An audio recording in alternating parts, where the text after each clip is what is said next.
How to get N8N on your PC for free. You wanna install N8N on your Windows PC for free. Here's a straightforward method using Node.js and NPM. First of all, install Node.js, So visit nodejs.org and download the Windows installer. Then run the installer and follow the prompts. During installation, ensure that you check the box for tools for native modules if prompted.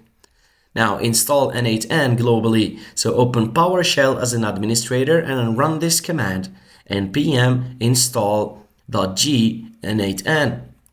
In the same PowerShell window, start N8N by typing N8N simply. Once running, open your browser and navigate to localhost 5678. You'll be prompted to set up your account. Follow the on-screen instructions to complete the setup. To keep N8N running in the background, you can use tools like PM2 or set up a Windows service. And that's it. You've successfully installed N8N on your Windows PC for free. Thanks for watching this video.